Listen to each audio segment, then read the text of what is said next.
Bien, pues buenas noches. Iniciamos nuestra clase con el tema de la página número 13, trabajando el texto que hemos elegido. Ya vimos que podíamos obtener una gran cantidad de textos.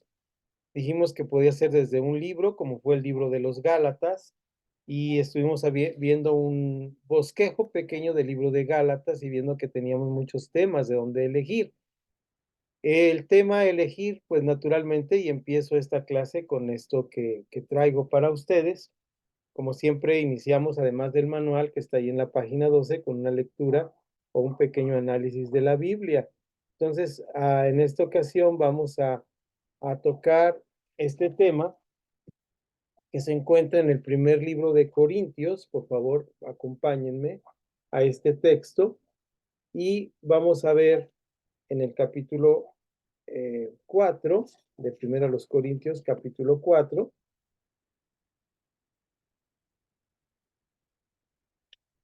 Y es el último, son los versículos, en versículos sería del 17 al 21, o sea, es el último párrafo del capítulo 4 de Primera a los Corintios. Vamos a pensar que vamos a predicar de este pasaje y queremos hacer un bosquejo de este pasaje, ¿de acuerdo? Entonces, para hacer un bosquejo de este pasaje tendríamos que hablar del poder de Dios, ¿verdad? De la palabra y el poder de Dios. Cuando estamos hablando de estas dos cosas, vamos a tenerlo como tema y luego como introducción vamos a tomar el tema de cómo se escribió esta carta a los Corintios.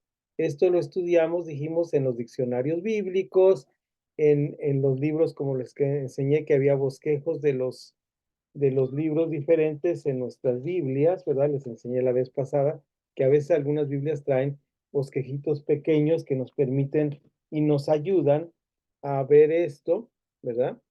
Eh, y estos bosquejos se los mostré a ustedes en pantalla. Por ejemplo, esta Biblia que tengo aquí trae un pequeño bosquejo, hay unas Biblias así. Y en este caso vamos a empezar a hablar en nuestra predicación como introducción dando un dato interesante. A veces dar un dato interesante atrae la atracción de la gente. Voy a usar el ejemplo que muchos libros de homilética y de cómo predicar usan. A mí no me gusta tanto porque no es precisamente lo que hacemos, pero dice es como el anzuelo que atrae a los oídos de nuestros oyentes. No necesitamos un anzuelo, ¿verdad? Supuestamente son cristianos, están ahí para oír la palabra, pero de alguna manera, pues uno, aunque sea muy cristiano, se distrae, está pensando en otras cosas, y cuando nosotros usamos una introducción que es un dato interesante, les atrae. Por ejemplo, si yo digo, hermanos, vamos a hablar en la palabra de Dios en 1 Corintios capítulo 4, versículo 17 al 21. ¿Sabían ustedes que esta no es la primera carta que se les escribió a los corintios? Ahí estoy dando un dato interesante. La misma carta dice que está respondiendo a las preguntas que hicieron cuando les envió una carta anterior. Es decir, esta es la carta 1, la carta anterior que no tenemos porque no está en la palabra de Dios, era una carta anterior. Entonces Pablo está respondiendo a algunas preguntas que no conocemos las preguntas, solamente conocemos las respuestas. Esta es una ilustración que puede ser interesante. Simplemente le estoy poniendo aquí como ejemplo. No digo que así tenemos que empezar. Podemos empezar con una anécdota, con una palabra de Dios. Normalmente empezamos con oración, está muy bien, pero lo que llama la atención es este anzuelo que nosotros les decimos. En este caso les dijimos, hermanos, esta primera carta no es la primera carta. Había una carta anterior, la cual Pablo menciona y dice que está dando respuestas a preguntas de la carta anterior. Ahora, ¿de qué vamos a hablar en esta carta? De un lugar que se llama Corinto, que tenía muchos problemas, la iglesia tenía muchos problemas, y estos problemas eran, en primer lugar, la división, y en segundo, que no unas personas de ahí no reconocían el ministerio de Pablo. Imagínense ustedes que estoy en una clase, dando una clase a alumnos de Biblia, y de repente alguien me dice, disculpe, profesor, yo no le creo nada de lo que usted me está diciendo. Sería muy duro, ¿no? Que me dijeran esto, o que al predicador le dijeran, ¿sabe qué, predicador? Yo creo que no está diciendo cosas correctas, usted está diciendo mentiras. Qué terrible. Pues a Pablo le dijeron precisamente esto. Le dijeron, no te estamos creyendo nada. Y Pablo tiene que defender su ministerio. Pablo tiene que defender su ministerio y en esta parte lo defiende. Vamos a leer, dice, por esto mismo, por esto mismo, os he enviado a Timoteo, que es mi hijo amado y fiel en el Señor, el cual os recordará mi proceder en Cristo, de la manera que enseño en todas partes y en todas las iglesias. Ese es el verso 17. Nuestra introducción sería entonces, en el primer punto, hablar del proceder de Pablo. ¿Qué significa el proceder? ¿Ustedes qué entienden por la palabra proceder? ¿Cómo actúo? ¿Cómo me muevo? Él no está basándose sobre su teología, sobre sus títulos que yo puedo sacar aquí. Miren, yo tengo este título, ahora conseguí este otro título. No dice, yo estoy actuando sobre mi proceder. Él tenía un proceder correcto que de alguna manera estaba trabajando un proceso de vida, si es cierto, como cada uno de nosotros, pero estaba a la luz de todos de tal manera que él podía decirles, les envío a Timoteo para que vean mi proceder correcto. ¿Se dan cuenta cómo un sermón puede ir destapando cosas del pasaje, verdad? Estamos haciendo un sermón expositivo donde estamos narrando. Ahora, dice el verso 18 y en la traducción que estoy leyendo, que es la Cazadora de Reina, en la revisión número 60 del año 1960, empieza el verso 18 con una palabra del español antiguo, la palabra más, sin acento, que para nosotros es la palabra pero. Normalmente el pero está marcando algo muy importante. Dice, pero algunos están envanecidos, como si yo nunca hubiese de ir a vosotros. ¿Cuál es un sinónimo de la palabra envanecidos? Envanecido es una persona necia, una persona que no entiende. Envanecido es una persona que no está dispuesta a aprender de las cosas. Es decir, está embarrado tanto en su conocimiento, en su saber, que no está dispuesto a cambiar. Dice, están envanecidos, mas algunos están envanecidos de vosotros. Luego hay un punto y seguido, dice, pero iré pronto a vosotros, si el Señor quiere, y conoceré no las palabras, sino el poder de los que andan envanecidos. Aquí la palabra habla de dos tipos de poderes. Un poder, y aquí está hablando de poder con la palabra dinamita, ¿verdad? O la palabra dínamo, como los que usamos en las bicicletas cuando éramos niños, que daban luz al foco. Es decir, tenían una energía, pero esa energía no es como la que ahora dicen buena vibra o mala vibra, no, eso no existe, eso es cuestión de cosas orientalistas, no, era una energía que surge de cada uno de nosotros de acuerdo a lo que dijo Pablo antes. ¿Qué dijo antes? Nuestro proceder. Nuestro proceder da un dínamos o un poder que es para el bien o que es para el mal. Cuando yo estoy haciendo cosas buenas, si yo amo a mi esposa, si yo estoy trabajando en la iglesia, si yo leo la palabra de Dios, si yo oro, entonces estoy en un buen procedimiento, en un buen proceder que hace que mi poder sea para cosas buenas. Pero si yo estoy envanecido, si yo estoy en cosas del mundo, si yo estoy en cosas que no sirven, ese poder está envanecido y ese dinamo o esa energía, en lugar de dar luz, da oscuridad. Estas personas tenían un poder que daba totalmente oscuridad. Dice, pero iré pronto a vosotros si el Señor quiere y conoceré no la palabra, sino el poder de los que andan envanecidos. A ver, enséñenme sus obras. No está hablando de un poder maligno ni de una vibra, está hablando del poder de sus obras. Nuestras obras tienen un poder. Lo que nosotros sembramos, dice la palabra, todo lo que el hombre sembrare, eso también se segará. Aquí nosotros estamos viendo que hay personas que están obrando mal en contra de Pablo y dice, a ver, muéstrenme su actitud, muéstrenme sus obras, ¿verdad? Eso nos dice en este versículo. Dice aquí, porque el reino de Dios no consiste, es un versículo que casi siempre repetimos, ¿no es cierto? Porque el reino de Dios no consiste en palabras, sino en poder. A veces nosotros tomamos, y es válido tomar este versículo pensando que nos está diciendo que tenemos un poder sobrenatural para ir y vivir en el mundo. Sí es cierto, el Señor nos mandó a predicar el Evangelio, dice, y estas señales seguirán a los que creen en mi nombre. Es decir, hay cosas de incredulidad que no se pueden romper, barreras de incredulidad, si no hay milagros de parte de Dios. Y Dios permite dentro de su voluntad milagros. Pero aquí no está hablando de eso, está diciendo, porque el reino de Dios no consiste en palabras, sino en poder. El reino de Dios no es andar hablando, diciendo yo soy muy bueno. El reino de Dios se manifiesta cuando yo soy una persona diferente que tengo el dínamo de Dios. ¿Se dan cuenta? Ya estamos en 2 puntos de nuestra predicación. Y por último, ¿qué queréis? ¿Iré a vosotros con vara o con amor y espíritu de mansedumbre? ¿Qué quieren ustedes? ¿Cómo quieren que Pablo venga a nosotros? ¿Y cómo quieren, iglesia, te concluiríamos, cómo quieren que el Señor nos trate a nosotros con su palabra? Pone delante de nosotros la vida o la muerte, en Deuteronomio lo dice, escojan ahora ustedes. Se dieron cuenta que ya escogimos un texto y trabajamos con el texto, trabajamos entendiendo qué decía el texto. ¿Ok?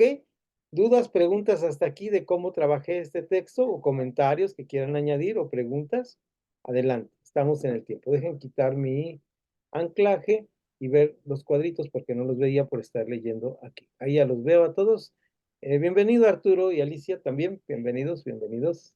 Señor les bendiga por ese esfuerzo de venir ahí tomando la clase. Bienvenido también, pastor.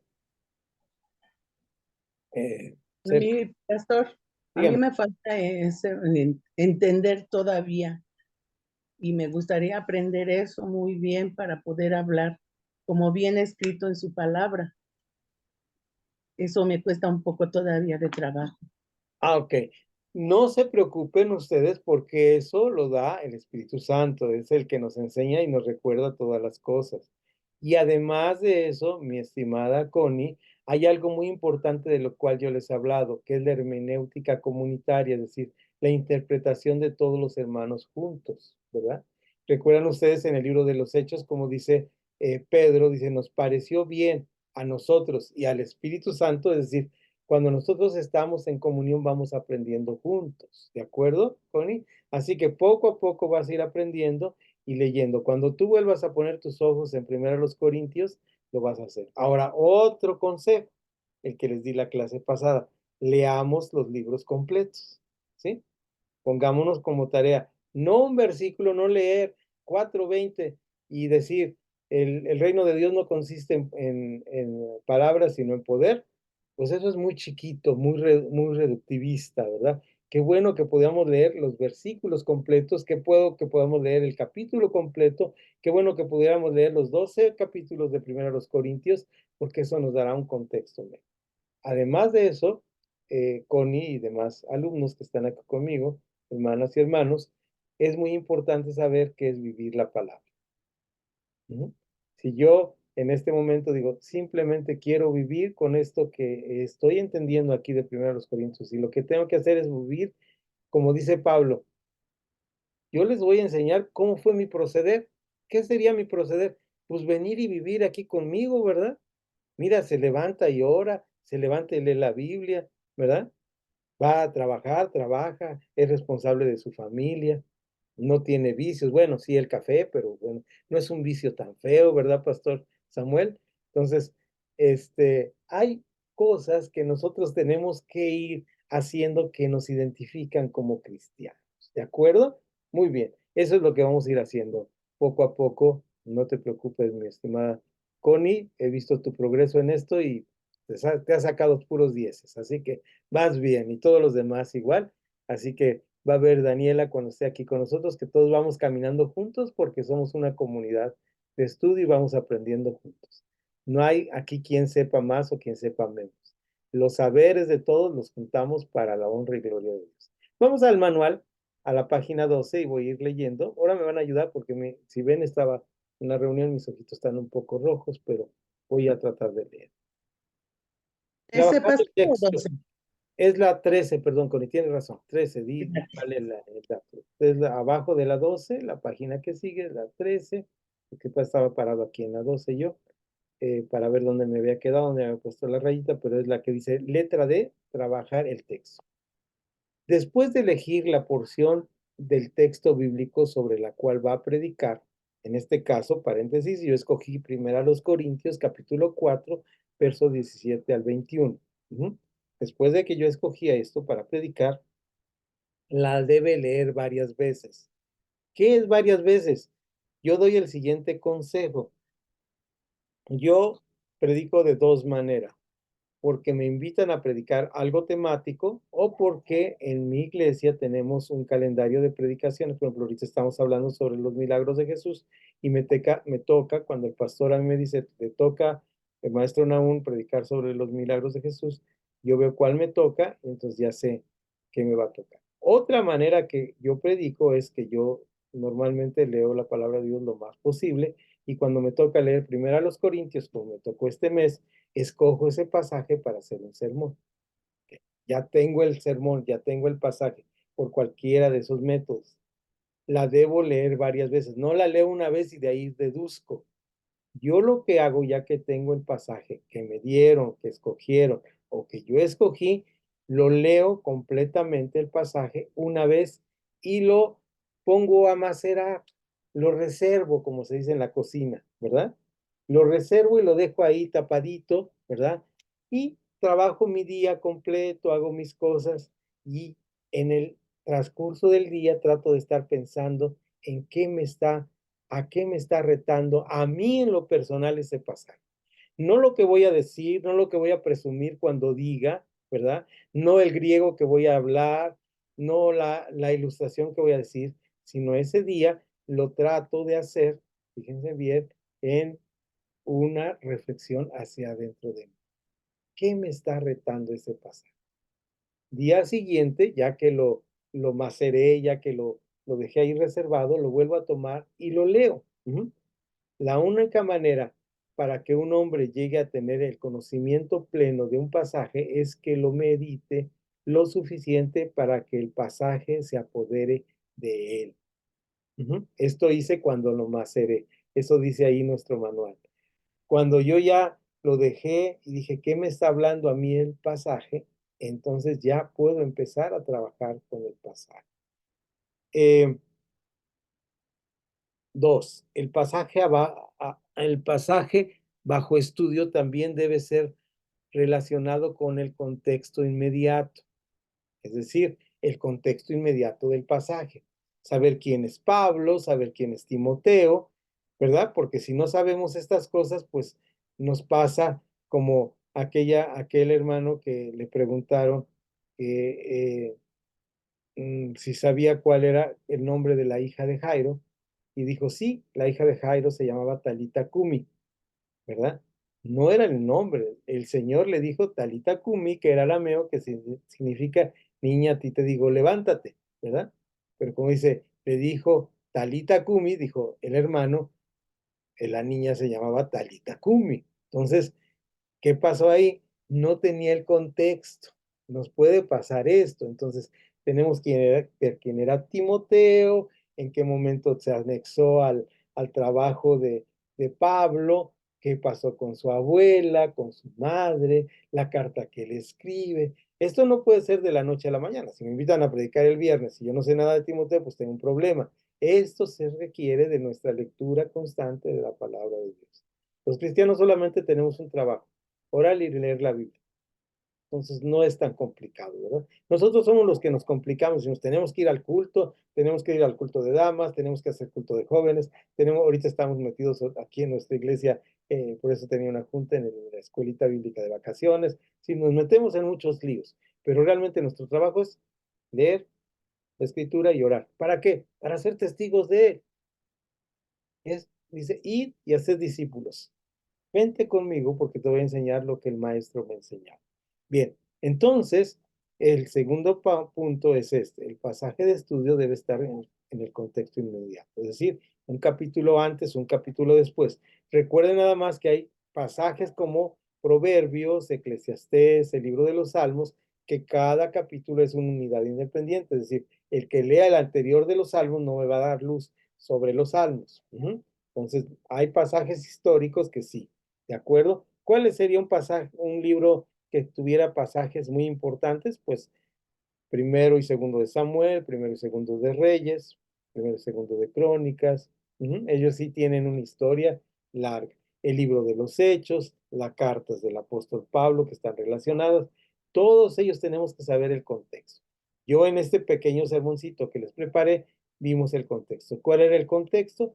Pues el contexto es que era una iglesia con muchos problemas y no aceptaban la predicación de Pablo. Le dijeron, lo que tú estás predicando no es cierto. Qué cosa tan difícil, ¿verdad, pastores? Que alguien nos dijera así, oiga, disculpe, lo que usted está predicando no es cierto. Eso fue lo que le dijeron a Pablo ahí, sus eh, feligreses de la iglesia de Corinto.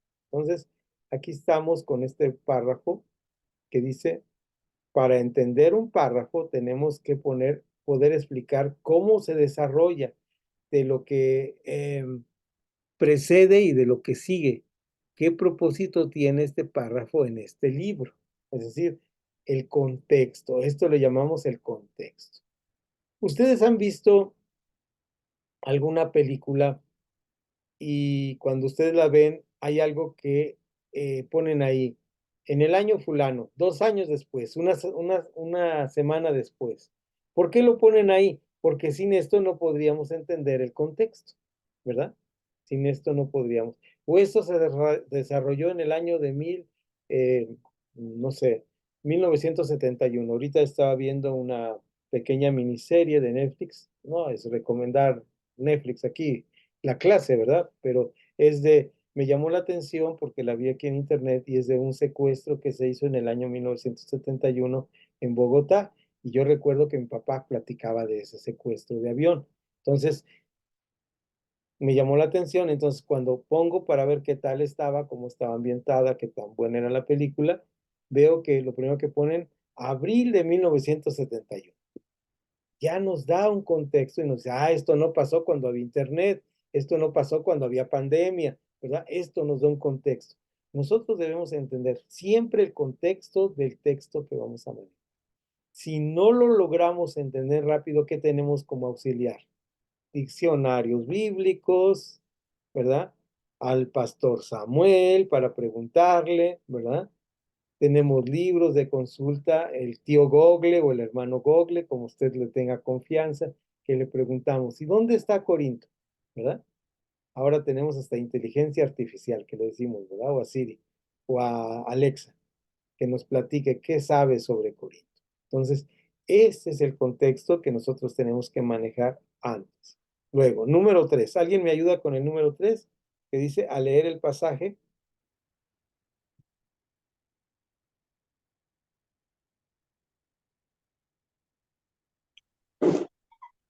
Al leer el pasaje en diferentes traducciones, hágalo con una lapicera en la mano.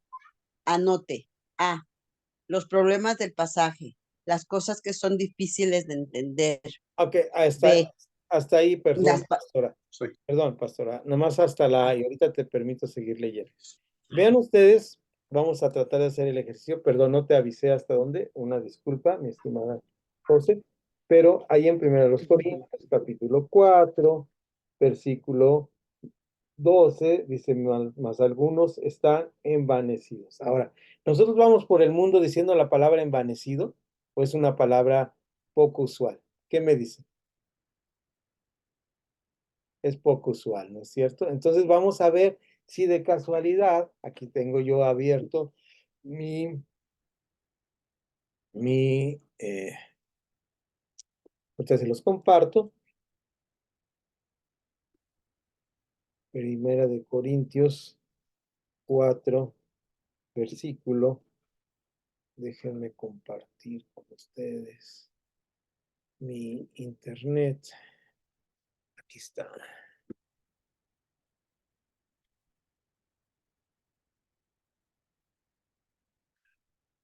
Eso es correcto.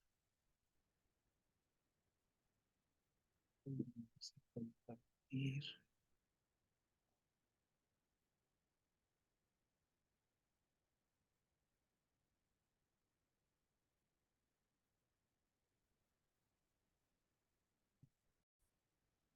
Bien, ahí dedito arriba si están viendo mi pantalla en este momento.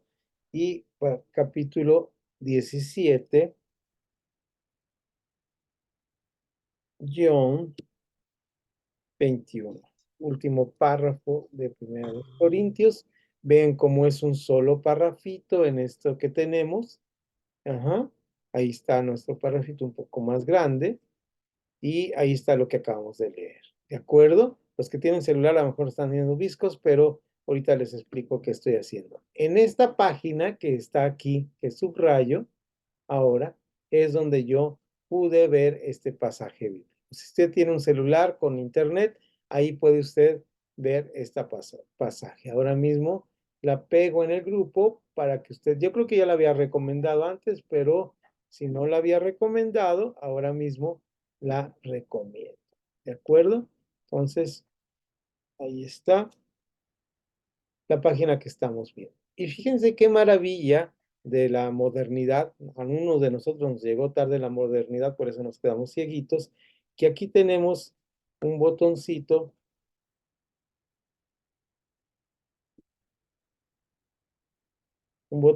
que me dice que puedo añadir una edición paralela.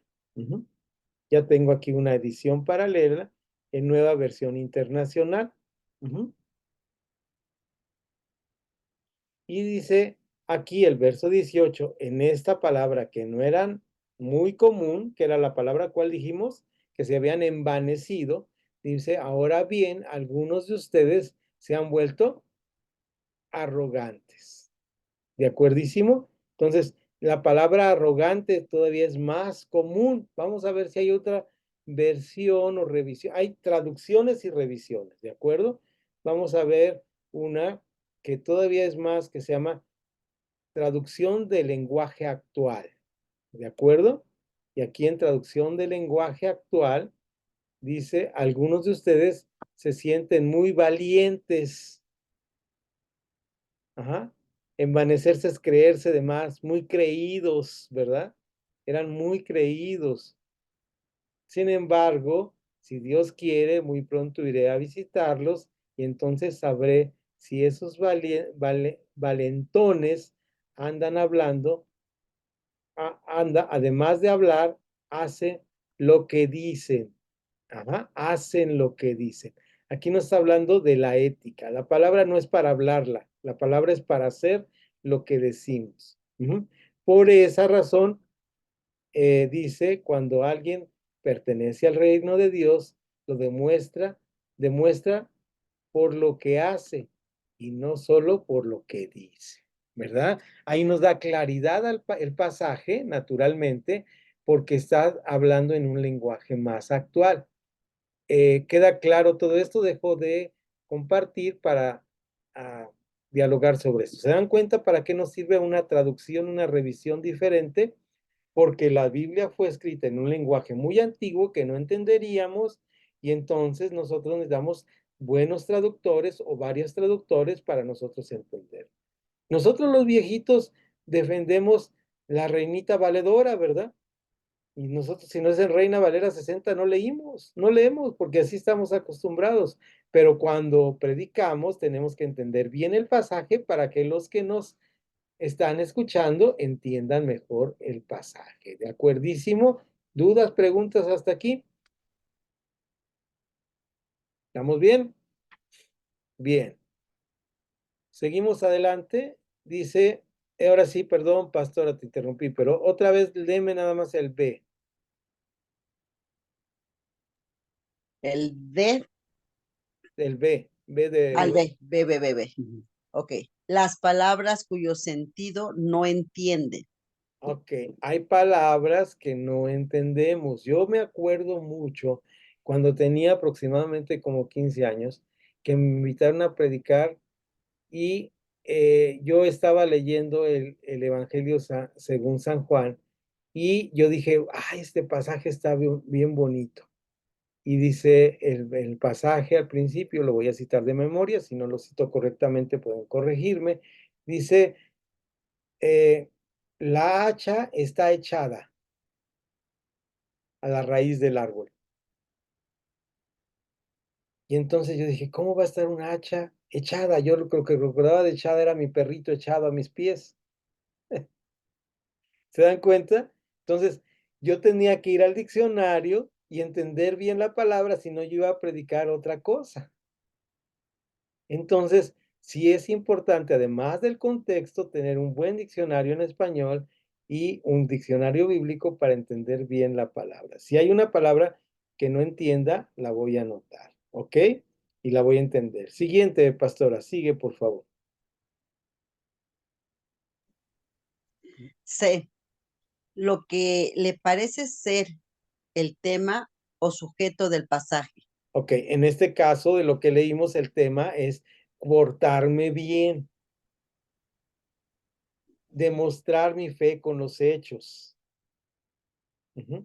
Ese es el tema de este pasaje. Pablo, si lo leemos en el verso 20, pues no nos da ese sentido. Si lo leemos en el contexto del 17 al 21, nos da el contexto de que hay que portarnos bien para respaldar nuestras palabras con nuestros propios hechos. Ujú. Por eso esa versión tan moderna la Biblia en lenguaje actual nos da más un sentido, ¿verdad? Y ese versículo tan aislado, que es 4:20, que a veces usamos en otro sentido, que el reino de Dios no consiste en palabras, sino en poder, nos da otro sentido diferente y podemos aportar algo a los hermanos. Porque sí es muy bonito que la palabra, el reino de Dios sea poder de Dios, así lo es, ya lo estamos viviendo, pero lo vivimos en nosotros mismos, dando testimonio con nuestras vidas, es lo que vamos a invitar a nuestros hermanos a hacer esto, a que este poder sea de testimonio para nuestros hermanos. ¿En qué inciso nos quedamos? Ya ve el último, ¿verdad, pastora? D. Ujú. Las cosas más importantes que el autor dice de su tema, los complementos. Ok, ¿cuáles son los complementos aquí? El complemento sería la confianza que Pablo le tiene a Timoteo como fiel para irles a instruir a estas personas. Ese es un tema al lado que nos puede servir, ¿verdad? No al lado de Alas, sino al lado, ¿verdad? Del tema donde podemos entrar por breves momentos sin irnos a la montaña, ¿sí? Sin agarrar bosque y perdernos porque a veces aún agarra bosque y se pierde, ¿verdad? Entonces, tenemos que, es como la pimientita o la salecita que le ponemos al guiso cuando estamos. Vamos a cocinar carne, ¿verdad? Pero decimos, oye, este pedazo de carne amerita un poco de romero que tengo ahí en el patio. Voy a freír romero con olivo para poner, ya se le está antojando, ya los vi, pero es mejor ponerle ese aderezo. Pero el guisado no es guisado de romero, el guisado es un bistec, un stick de carne, ¿verdad? Un pedazo de carne. Entonces, no podemos hacerlo, pero sí podemos ver que hay temas relacionados, como mencionar de paso, mira, le llama a mi hijo Timoteo, en el cual le tengo confianza. Qué bueno que todos los cristianos que vivimos un trabajo ministerial o estamos en el servicio tuviéramos un hijo Timoteo en el cual le tuviéramos confianza y cuando tenemos un problema lo pudiéramos enviar, que son los servidores, los diáconos, los ancianos, los que colaboran con nosotros en la obra, ¿verdad? Nosotros mismos somos colaboradores suyos, es decir, no somos los dueños del negocio, colaboramos en la obra de Dios y en el trabajo de Dios. Entonces, ese fue un anexo, una pimientita, un romerito que le pusimos a nuestro bistec, pero ojo, no es el tema principal. Tengamos cuidado con eso. ¿De acuerdísimo? Ahora vamos a ver un ejemplo distinto con este mismo. ¿Están listos para trabajar un ejemplo? Vamos al libro de Santiago. Puse este ejemplo porque es el que estuve leyendo en la semana y a mí me pareció que podría ser un buen ejemplo para nuestra clase. Vamos dar un momento, puede ir por agua, cafecito ahora, antes de entrar al siguiente punto, y descanse, levántese de su asiento, relájese. Bueno, hermano, una cosa importante, Arturo, no hagas caso a mis palabras en este momento, porque puede ser fatal para ti. Pero vamos por un vasito de agua. ¿Me regalas un poco de agua, amor? Gracias por eso. Ah, ok. Listo, regresamos.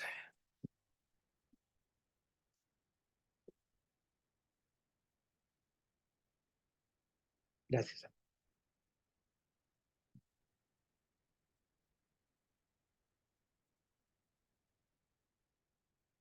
Bueno, nuestro manual nos está marcando un texto bastante interesante para ponerlo como ejemplo. Vean ustedes.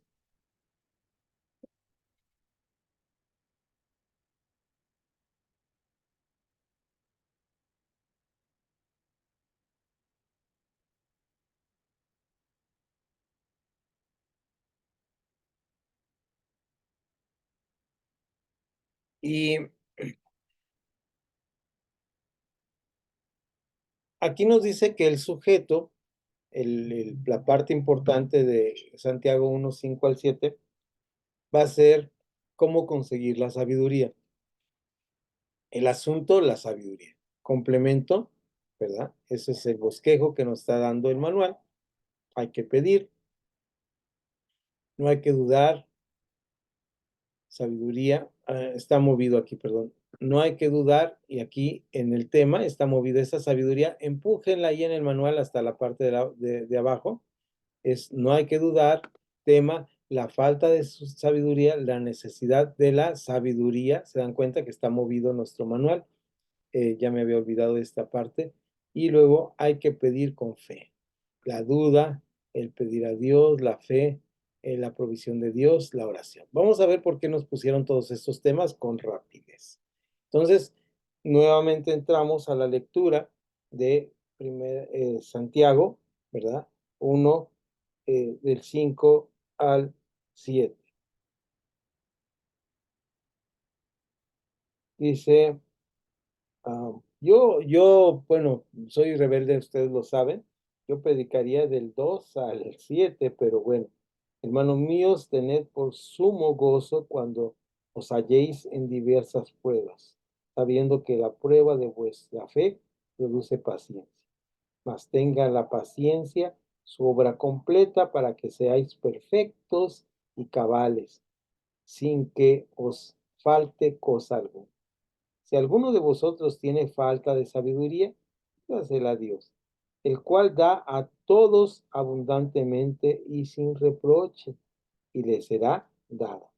Pero pida con fe, no dudando nada, porque el que duda es semejante a la onda del mar que es arrastrada por el viento y echada de una parte a otra.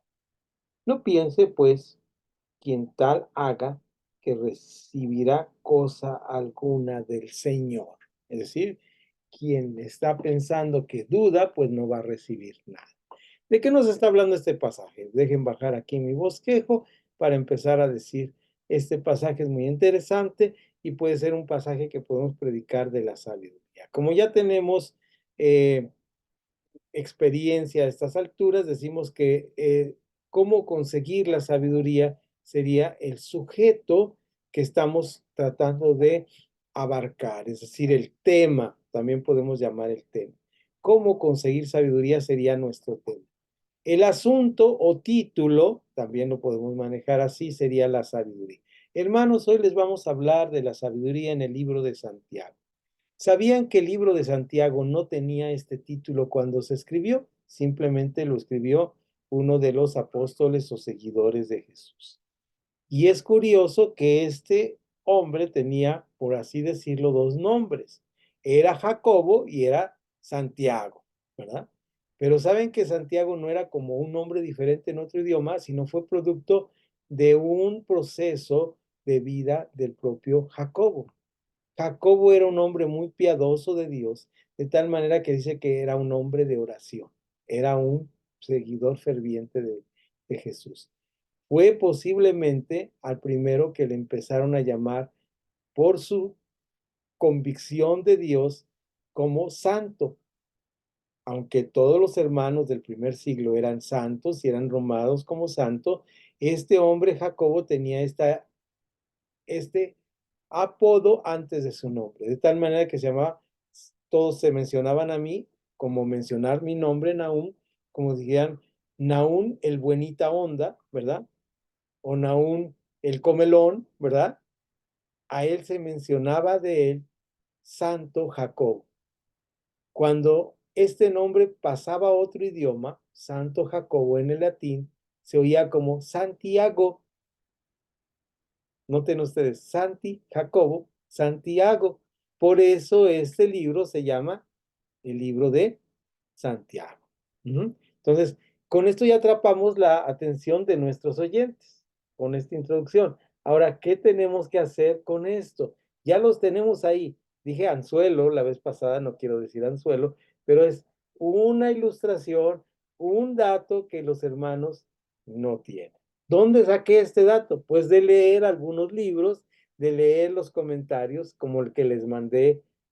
Recuérdenme, decían, uno no tiene, por favor, ahí me ponen, necesitamos el comentario y les mando los comentarios que ya les he mandado y los socializamos. Todos están en PDF y ahí lo pueden obtener ustedes, ¿no? Entonces, ahí tenemos estos datos que son importantes y entonces sí pasamos al siguiente. ¿Cómo vamos a dividir? ¿Cómo vamos a complementar los temas? El complemento, como vimos, es algo anexo a lo que estamos viendo, pero el tema principal es la falta de sabiduría, la necesidad de la sabiduría. ¿Qué pasa si no tenemos sabiduría? Pues no conocemos a Dios. Aquí nos dice muy claramente, dice que debemos buscar o pedir sabiduría para tener un conocimiento pleno de Dios. Y la sabiduría viene de parte de Dios. La falta de sabiduría, la necesidad de la sabiduría y que no tenemos que dudar acerca de que Dios nos va a dar esta sabiduría.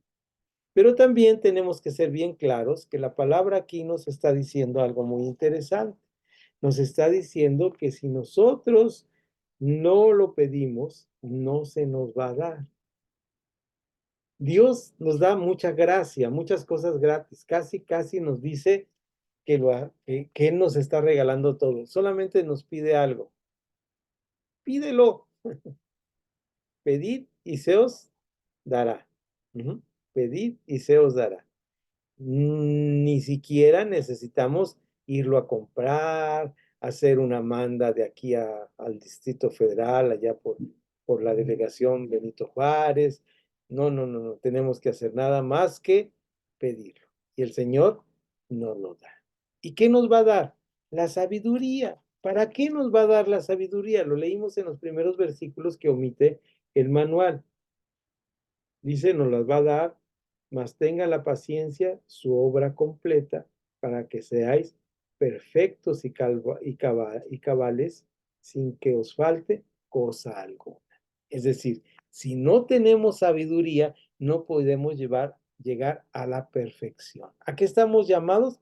A la perfección. Aquí sí podíamos aclarar algo sobre la perfección, que es muy importante. Nosotros somos perfeccionados por Dios y esta perfección se llama justificados pues por la fe. Y esta justificación de Dios tiene dos partes importantes. Aquí voy a anexar un versículo extra a mi sermón, porque es importante agregar por qué quiero tener sabiduría para ser perfecto. ¿Cómo puedo llegar a ser perfecto? Pues no es levantándome y decir, ahora sí ya tengo sabiduría, soy perfecto. No, necesito un proceso. ¿Qué versículos podríamos añadir? Ya hemos mencionado muchas veces el de Proverbios 4 que dice, el camino del justo es como la luz de la aurora que va en aumento hasta que el día es perfecto. Pero también podríamos mencionar el último versículo, no recuerdo ahora qué número es, creo que es 47, chequen ustedes del libro de Mateo capítulo 5, que es el sermón de la montaña, que dice, sed pues vosotros Sed pues, cuando dice sed pues, me corrigen si no lo estoy recitando bien en Reina Valera, sed pues vosotros, cuando dice sed pues, está hablando de caminen a, no dice ya están siendo perfectos, dice sed pues vosotros perfectos. Ahora, interesantísimo aquí que la palabra perfecto que utiliza aquí en el griego o en las versiones o en las traducciones más antiguas que tenemos acceso de 1400 nos dan una palabra muy interesante, la palabra telón. Esto no necesitan predicar así, ¿verdad? La palabra telón significa como en el teatro, cuando llegue el final. ¿Cuándo vamos a ser perfectos? Cuando llegue el final. Ahorita estamos de acuerdo a Proverbios en un proceso. ¿Y por qué tenemos que ser perfectos? Porque nuestro Padre que está en los cielos es perfecto. Y ahí ya no utiliza caminando hacia la perfección, sino es, fíjese bien el verbo, es perfecto. Ya es perfecto. En el primero es sed vosotros perfectos. Sed es, está encaminando hacia esa perfección. Los cristianos espera que caminen hacia esa perfección. Estar caminando hacia a esa perfección es el camino que tenemos por delante. ¿Dudas y preguntas de este siguiente tema antes de pasar al que sigue? ¿Comentarios?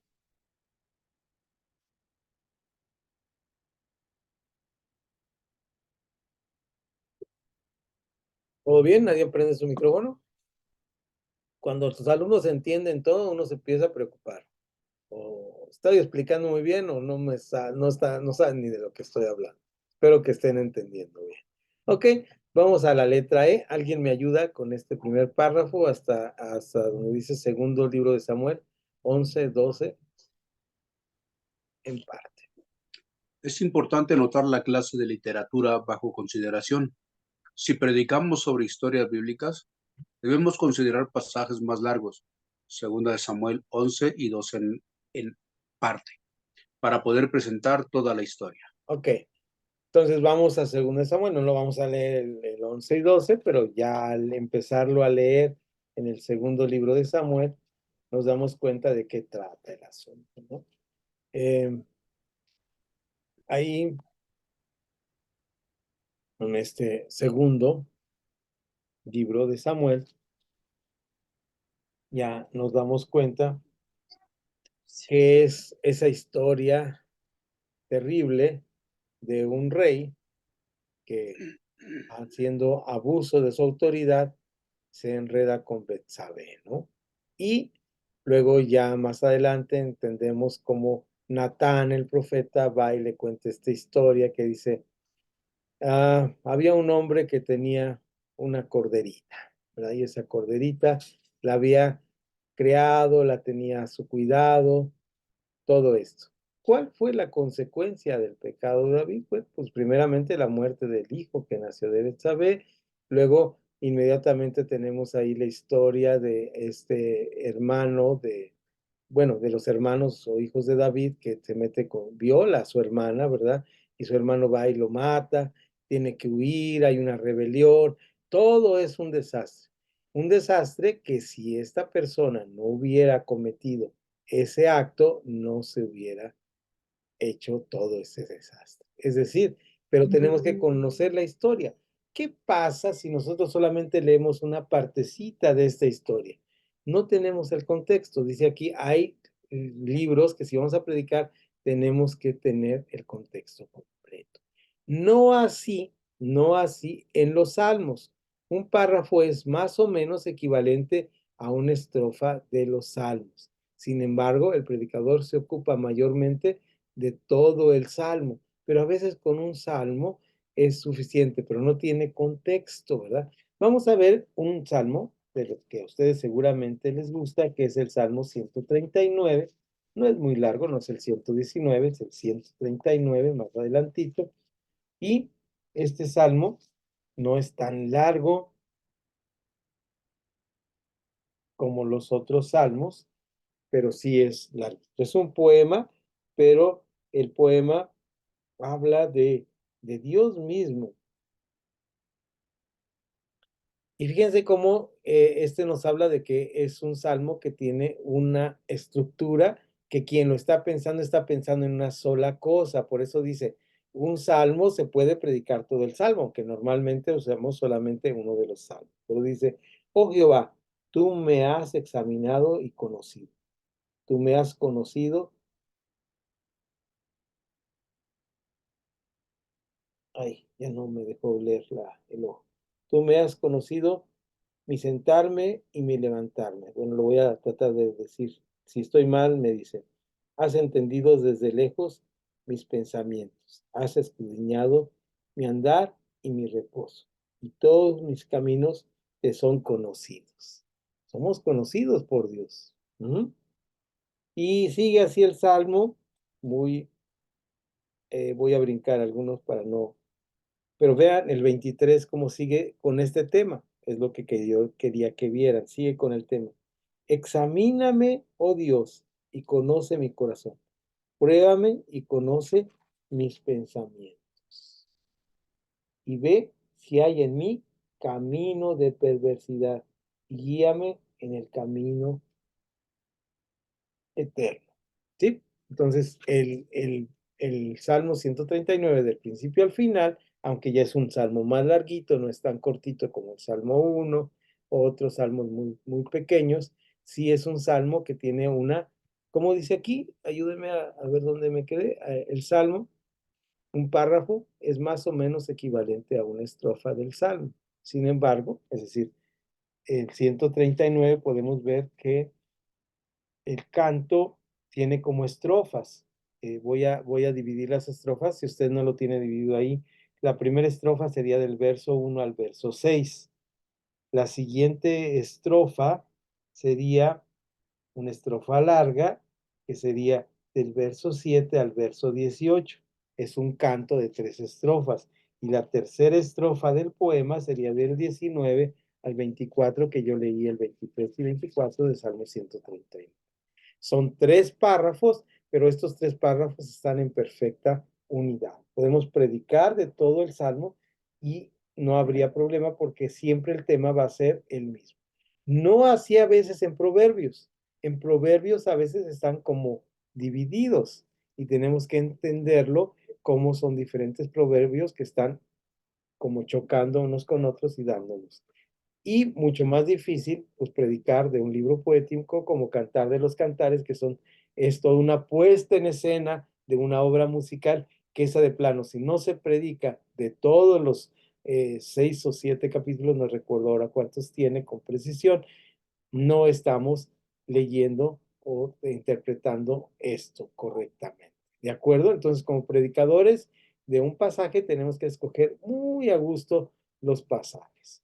¿Listos para escoger un pasaje para la próxima semana? Espero que sí. Ahora, vamos a ver el siguiente tema aquí para seguir avanzando, por lo menos para dejar hasta ahí, hasta nuestra página, que quedemos en página. Deje ver. Sí, me regalan ahí unos minutitos, vamos a hacerlo bien. Dice, número 2, hacer un análisis cuidadoso del texto. Es decir, esto tiene que ver mucho con escudriñar las escrituras. ¿Recuerdan Salmos, Mateo 5, 37, 39 nos dice que dice escudriñar las escrituras porque parece que en ellas podéis encontrar la vida eterna?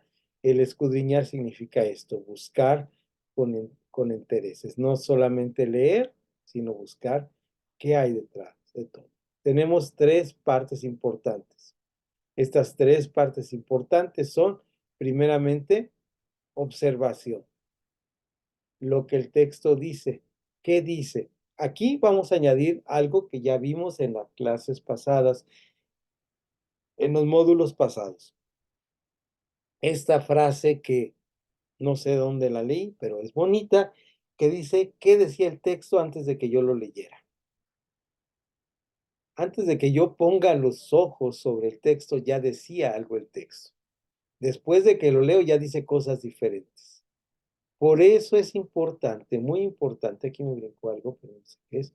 Por eso es muy importante que nosotros no adaptemos un tema a un texto, sino que el texto nos dé el tema. ¿Se entiende esto? Si yo quiero hablar sobre por qué los seres humanos podemos fumar, sería un tema, ¿verdad? No es un tema muy cristiano, pero sería un tema. Entonces yo tendría que buscar un texto que se adapte a mi tema.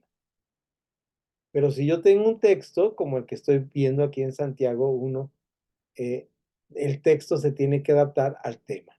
¿Quedó claro? No adaptemos temas al texto, sino adaptemos textos al tema que nos está diciendo el texto. En otras palabras, ¿qué dice el texto antes de que yo lo lea? Interpretación.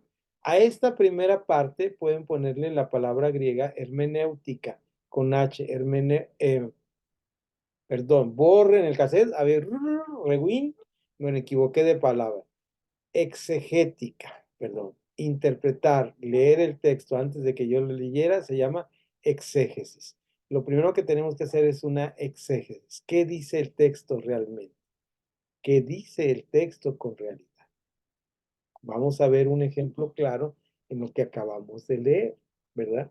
En lo que acabamos de leer aquí. Si yo voy a 1 Corintios, capítulo 4, y yo solamente leo, porque el reino de Dios no consiste en palabras, sino en poder, pudiera hacer una exégesis equivocada diciendo que hay como un poder como mágico en el reino de Dios. Y lo que nos está diciendo aquí en el contexto total es que ese poder significa la capacidad de poder vivir la palabra de Dios. Esa es una exégesis correcta del texto. Ahora, una interpretación, eso se llama hermenéutica. ¿Qué me reta a mí? ¿Qué me dice a mí el texto? ¿Y cómo lo explico a los demás? Lo explico con las herramientas que tengo a la mano y el contexto que yo tengo a la mano. Las hermenéuticas pueden ser muchas, pero todas deben tener estas características. Que todos estemos de acuerdo y que la palabra misma de Dios interpreta a sí misma. Es decir, no puede haber una hermenéutica que sea diferente a las demás. No puede haber una hermenéutica que sea diferente a los demás. Por eso hablamos de hermenéutica comunitaria. Les he contado la historia muchas veces de cómo a veces los hermanos llegan y dicen cosas que no son correctas dentro de la palabra de Dios y uno tiene que decirle, a ver, pero esto cómo lo manejas en relación a este pasaje que dice la Biblia. Una golondrina no hace verano, dice el dicho, ¿no? Un pasaje en la Biblia no hace un pasaje completo. Aquí tengo que contar, en el tiempito que me queda, la historia para explicar esto de la hermenéutica. El siglo XIX es un siglo muy difícil para los cristianos en Estados Unidos y en el siglo XIX había diferentes interpretaciones bíblicas. Algunos hermanos leyendo la Biblia, y creo que hasta ahí se quedaron en la lectura de la Biblia, leyeron el libro de Génesis, el capítulo 3, versículo 16. Alguien que me lo lea ahí para que vean cómo esta interpretación es una hermenéutica equivocada.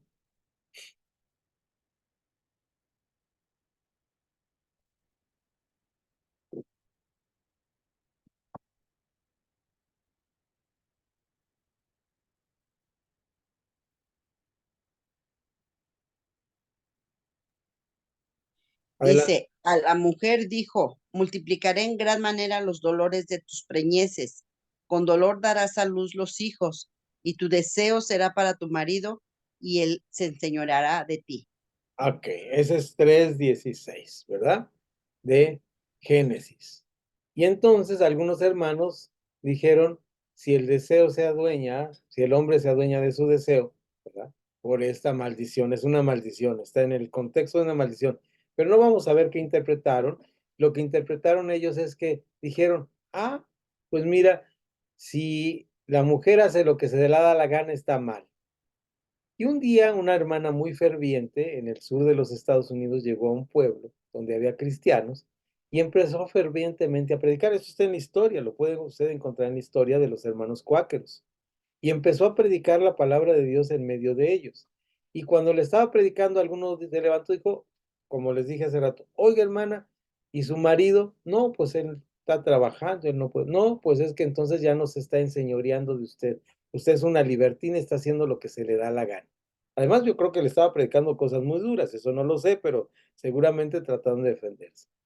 La sacaron del pueblo, la amarraron a un árbol y la desnudaron para que tuviera vergüenza de lo que estaba haciendo.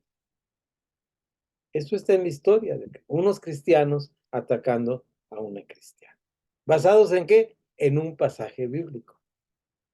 Y luego les dijeron, ¿por qué hacen eso? Porque no está obedeciendo la palabra que se enseñoría de ella. Ahora, vamos a otro libro que empieza con G, porque ellos no, la palabra se tiene que interpretar de acuerdo a la palabra. Esto era una maldición. Vamos a Gálatas capítulo 3, el mismo letra del libro, capítulo 3.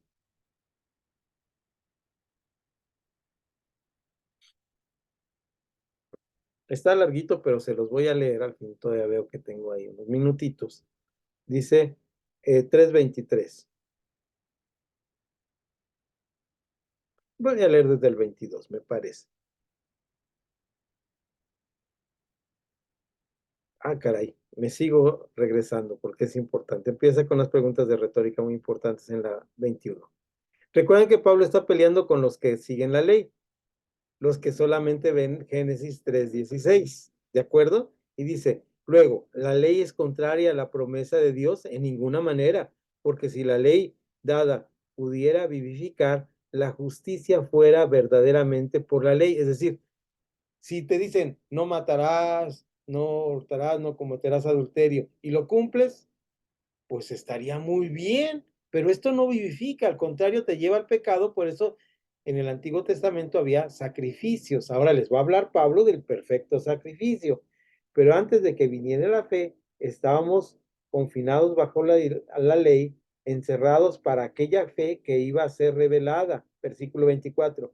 De manera que la ley ha sido nuestro instructor, es la palabra ayo, nuestro maestro, para llevarnos a Cristo a fin de que fuésemos justificados por la fe. Pero venida la fe, ya no estamos bajo el maestro, bajo el ayo, pues todos sois hijos de Dios por la fe en Cristo Jesús. Porque todos los que habéis sido bautizados en Cristo estáis revestidos. La palabra revestido aquí es muy interesante. Es como el juez del juzgado que le ponen una túnica y ahora tiene, no por sus méritos, sino porque alguien le da la autoridad. Nosotros estamos revestidos. Ya no hay judío ni griego, no hay esclavo ni libre, no hay varón ni mujer, porque todos vosotros sois uno en Cristo Jesús. La palabra de Dios nos dice que ahora el hombre y la mujer son uno. No en igualdad, tenemos diferencias, pero sí delante de Dios. Es decir, son almas que pueden predicar la palabra. Los hermanos del sur de Estados Unidos no llegaron a este pasaje, se quedaron y entonces hicieron una mala hermenéutica. Por eso decimos la Biblia se interpreta a sí misma. Tenemos que tener la Biblia para interpretar a la Biblia. No podemos tener solamente una versioncita y la interpretación tenemos qué significa ese pasaje en aquella época. Es decir, qué significó el pasaje cuando dice se enseñoreará de ti y qué significa en la época cuando ahora nos dio esta libertad. Porque el pasaje de Gálatas o el libro de Gálatas nos habla, dice, ¿por qué desprecian esta libertad con que Cristo los hizo libres? No que la libertad sea para hacer todas las cosas, sino para darnos esta libertad que es estar bajo la gracia. ¿Se dan cuenta cómo esto nos lleva a esta forma de predicar? ¿Qué tenemos que hacer? Pues interpretar. Tengamos mucho cuidado en la interpretación. Si tenemos duda de la interpretación, preguntemos al diccionario, preguntemos al pastor, preguntemos a los maestros, que para eso están en las iglesias. Y por último, lo que les enseñé mucho, explicar y aplicar. Explicar y aplicar. Es decir, ¿cómo se puede aplicar? ¿Qué significa hoy para mí, mi iglesia, mi familia, mi sociedad, esto que estamos hablando? El texto no tiene valor, no tiene ningún valor si no lo aplicamos a la cotidianidad de nuestra vida. Y lo vivimos naturalmente, pero tiene que tener una aplicación. ¿Recuerdan cómo hacemos agua de limón? Con azúcar y con limón. los mezclamos. El azúcar, el limón es la palabra de Dios, que a veces es amarguita, y el azúcar es esa parte donde te dice, pero mira, ahora puedes vivir la vida amando a tu enemigo, ahora puedes vivir perdonando, ahora vives en la gracia de Dios, ya para ti no hay ansiedad, para ti hay sanidad divina, para ti hay bienestar en el Señor, para ti hay la palabra de Dios que está siendo transformada en tu vida. ¿Se dan cuenta de esto? Entonces, como siempre digo, aquí en el verso 13 ponemos rayita, en el capítulo, en la hoja 13 ponemos rayita y pasamos a esperar nuestras siguientes clases. ¿De acuerdo? Nos vemos el próximo sábado a las 7 de la noche, sin antes entrar a la parte interesante que serían sus comentarios. Hasta aquí dejamos la clase para los hermanos que la ven en diferido. Nuestro hermano Juan pidió una disculpa.